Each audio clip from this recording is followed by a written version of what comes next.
یاسای ژمارە 20 خۆت بە کەسەوە پابەند مەکە.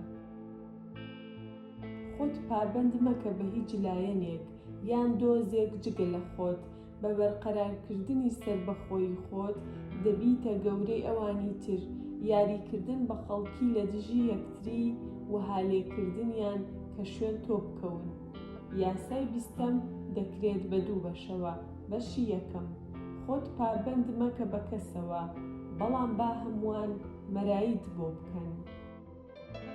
ئەگەر تۆ ڕێگە خۆش بکەیت بۆ خەڵکی تا هەست بکەن خاوەنی تۆن، بە هەر ڕادەیەک بێت هەموو دەسەڵاتێکت بەسەریاندا لەدەست دەدەیت. بە پابەندبوون بە سۆزەکانت ئەوە ئەو پەڕی هەوڵی خۆیان دەدەن بەدەستت بێنن. لاتەریک بە و ئیتر تۆ ئەو دەسەڵاتە بەدەست دێنیت کە لە گرنگیدان و ئارەزووی نائومێدانەیانەوە دێت. ڕۆڵی شاژنی پاکیزە ببینە، هیوایان بدەرێ، بەڵام قەت دڵنیایان مەکە. پەیڕەویکردن لە یاساکە. کاتێک شاژنە ئەلیزابێسی یەکەم لە 1558دا هاتە سەر تەختی شاهانەی ئینگلتەرا، زۆر شت هەبوو بکرێت بۆ دۆزینەوەی مێردێک بۆی.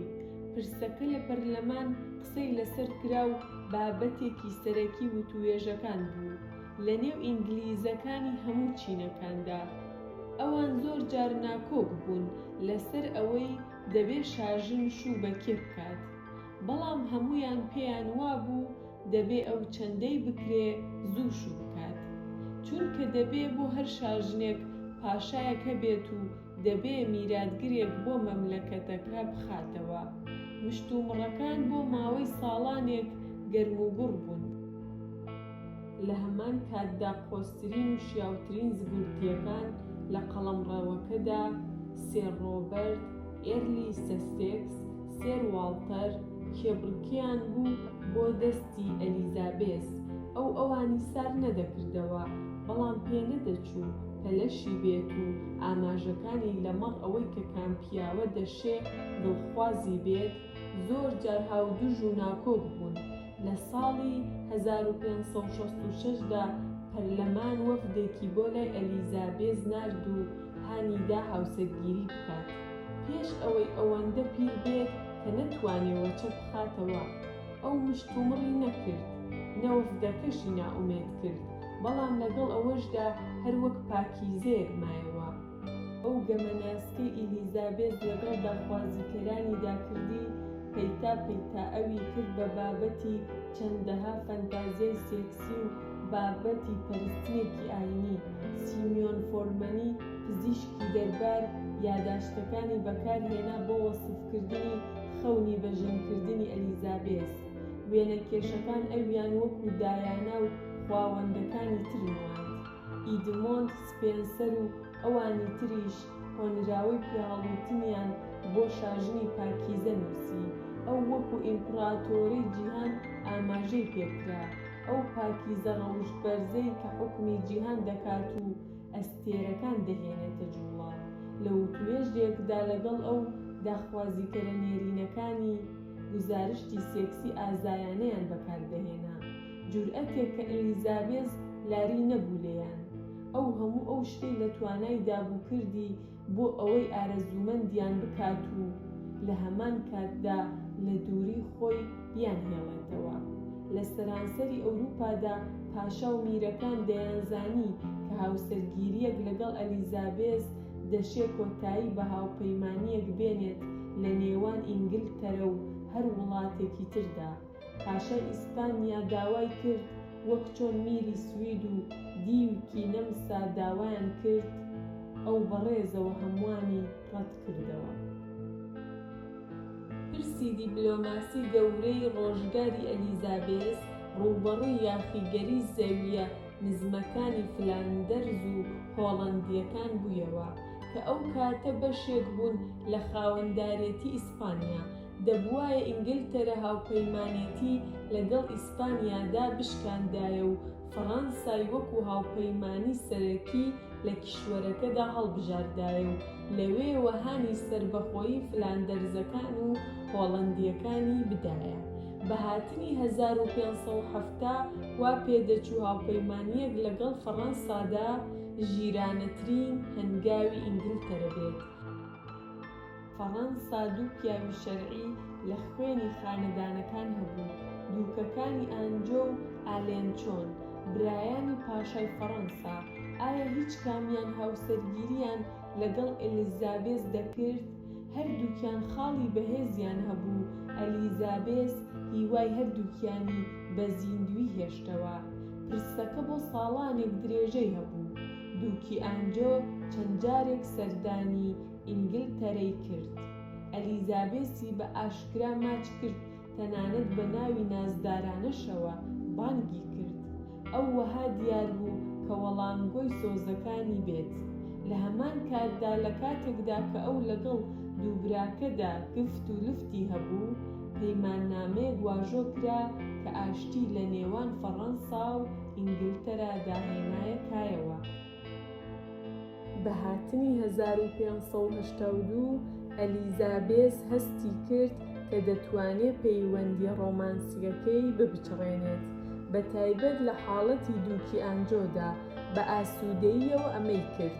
لە پێناو دیبلۆماسیدا ئەو ڕێگەی بەخۆی دابوو تا لەلایەن پیاوێکەوە مەرایی بکرێت کە ئەو نەیدەتوانی بەرگەی ئامادەبوونەکەی بگرێت و لە ڕووی جەستەییەوە بە دزێو دەیبینی. هەرکە لە ئاشتی نێوان فەڕەنسا و ئینگلتەرا مسۆگەر بوو، ئەو هەتا توانی بە ئەدەبەوە دووکە زمانلووسەکەی ڕەت کردەوە. بە هاتنی ئەو کاتە ئەلیزابێس زۆر لەوە بەتەمەنتر بوو کە مناڵ بخاتەوە. ئەو بەم پێیە توانی بەشی دواتری ژیانی بەو شێوەیەی دەیویست بەسەر ببات و وەکو ژنێکی پاکیزە کۆچی دوایی کرد. ئەو هیچ میراتگرێکی ڕاستەوخۆی لە دوای خۆی بەجێ نەهێشت، بەڵام لە ماوەیەکی ئاشتی و چالاکی کلتوری بێپێشینەدا حوکمی کرد. لێکدانەوە. ئەلیزابێس پاساوێکی باشی هەبوو بۆ ئەوەی هاوسەرگیری نەکات. ئەو شایەتی هەڵەکانی ماری شاژنی سکۆتلەندە بوو کە ئامۆزای بوو. بەهۆی بەرەنگاریان بەرامبەر بیرۆکەی ئەوەی کە نابێت ژنێک فەرمانڕەواییان بکات، سکۆتلەندیەکان چاوەڕوانی ئەوەیان کرد ماری هاوسەرگیری بکات و هاوسەرگیریەکەی ژیرانە بێت. هاوسەرگیری لەگەڵ بیانیدا نەخوازراو بوو. مەیل بۆ ماڵێکی خانەدانی دیاریکرا و دەرگای ڕکابەرایەتیەکی خەمناکی کردەوە. لە کۆتاییدا ماریلۆرد دارنلی هەڵبژارد کە کەسێکی کاسۆلیک بوو. لەم کردارەیدا ئەو کینەی پرۆتێستانتەکانی سکۆتلەندە و کە شێوی ناکۆتای بزواند. ئەلیزابێس دەیزانی هاوسەرگیری زۆر جار دەتوانێت سەر بکێشێت بۆ کۆتایی هاتن بە فەرمانڕەوایی نەینە. بە هاوسەرگیری پابەندبوون بە هاوپەیمانێتیەک لەگەڵ لایەنێک یان وڵاتێک شاژن دەگرێتە ناو ئەو ململانەیەی کە هەڵبژاردننی خۆی نین. ئەو ململانیانەی کە دەشێ بۆ دووادار ئەو سەرنگون بکەن یان بەرەو جەنگێکی بێئاکامی ببەن. هەروەها مێردەکە دەبێتە فەرمانڕەوای دیفاکتۆ و زۆر جار هەوڵ دەدات ژنەکەی کە شاژنە وێڵ بکات، هەروەک دارنلی هەوڵیدا خۆی لە ماری قوتار بکات. ئەلیزابێس باش پەندی لەوانەکە وەرگرت. ئەو وەکو فەرمانڕەوا دوو ئامانجی هەبوون: خۆلادان لە هاوسەرگیری و خۆلادان لە جەنگ. ئەو توانی ئەم ئامانجانە لە ڕێگەی خستنە ڕووی ئەگەری هاوسەرگیری بۆ پێکێنانی هاوپەیمانێتی ئەنجام بدات. ئەو ساتەوەختەی کە ئەو پابەند دەبوو بە هەر تاکە داخوازیکەرێک و ئەو ساتەوەختە کە دەبووە هۆی لە دەستدانی دەسەڵاتی، دەبوایە ئەو ڕاز و ئارەزوو دروست بکات و قەت هیواکانی کەس وشک نەکات وە قەتیش مل نەدات.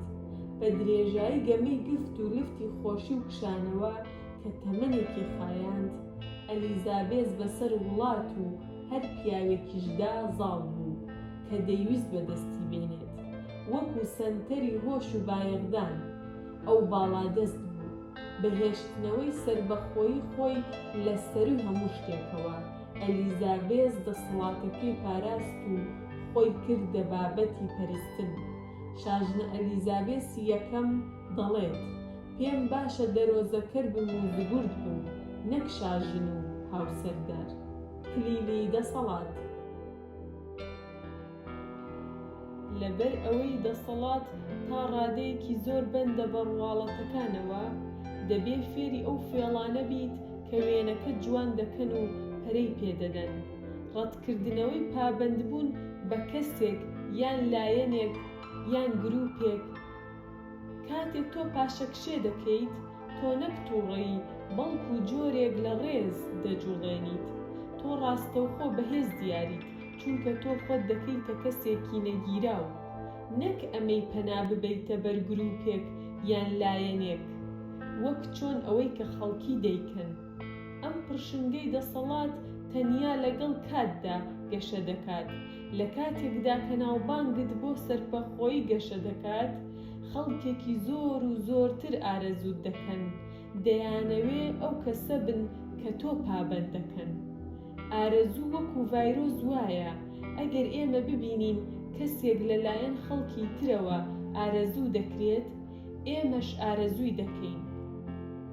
ئەو ساتەی کە تۆ پابەند دەبیت، جادووەکە نامێنێت، تۆش هەر وەکو هەر کەسێکی ترت لێدێت. خەڵکی هەموو جۆرە هەوڵێک دەدەن تا پابەندت بکەن. ئەوان دیاریت دەدەنێ، چەندەها چاکت لەگەڵ دەکەن، هەمووشی بۆ ئەوەیە بتخەنە ژێر بەرپرسیارەتیەکەوە. سەرنج و هۆشی خەڵک بجوڵێنە، ئارەزومەندیان ختووکە بدە، بەڵام بە هیچ شێوەیەک پابەند مەبە. دیاری و چاکە قبوڵ بکە ئەگەر حەز دەکەیت، بەڵام وریابە لە ناختدا لاتەریکی بایەغنەدانی خۆت بپارێزە. تۆ ناتوانیت بێنیاز ڕێگە بە خۆت بدەیت، هەست بە ئەرکدارێتی بەرامبەر هیچ کەسێک بکەیت.